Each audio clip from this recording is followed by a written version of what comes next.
Hey y'all, it's Kentucky Renaissance, man. Alright guys, let's just jump right into the video. This is our KXO 57 and we're digging some waterline ditches on a project down in Brush Creek, Tennessee. There's a whole bunch of rock in this place, and the rocks aren't just solid, they're just boulders along the way.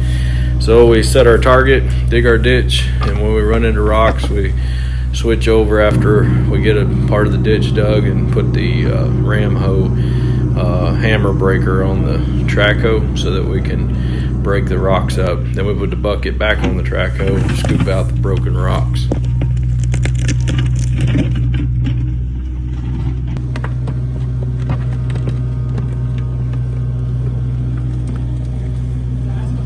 This part right in here is pretty easy digging. It's nice dirt. It's down on the low part.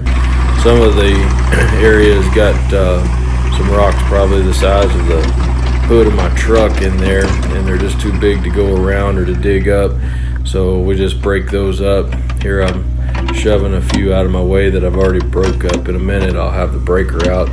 You'll see us breaking up some of them. Some of them are probably 2 foot deep. We're going 3 foot deep. So we're only having to crack the tops off of them. We're not really having to break all the way through, which is a good thing because some of these rocks are 4 or 5 foot deep down the ground. All right, here you go. This is a perfect example of one of these set rocks in a ditch.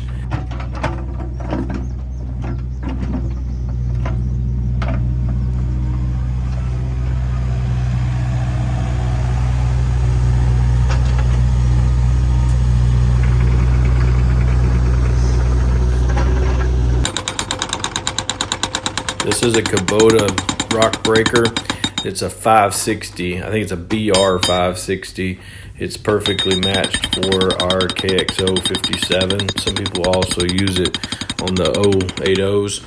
I'm not sure exactly the poundage that it hits, but it's probably 500 or 600 pound impact. But it does a great job on these ditch rocks like this.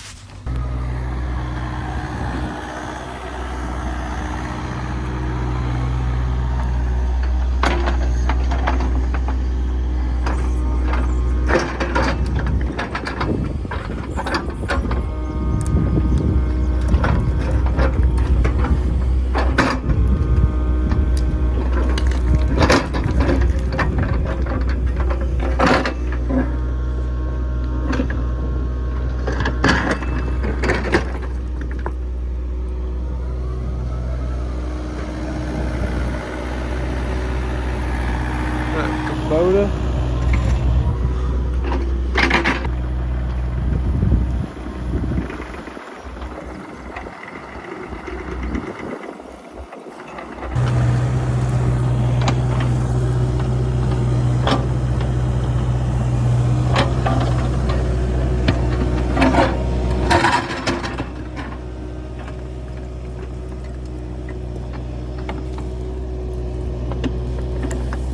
Sometimes after you break up some rocks and you scoop it out, you'll realize you haven't quite gone deep enough, so you just take the hammer back on, run another pass, break up the rocks like we're doing here until we get to the depth we want. Sometimes when you're on a job where there's a solid sheet of stone, that can be a lot of work to jump back and forth between, so then in that case we would have a couple of machines. We've got 3 excavators now, so if we wanted to, we can run the breaker on this machine and then take another machine and put it on the opposite side of the ditch and keep the rock swept out of the way and scooped up so that we can continue without having to switch implements all the time. Hope you enjoyed this, found it helpful. If you get a chance, push the like button and subscribe. Thanks.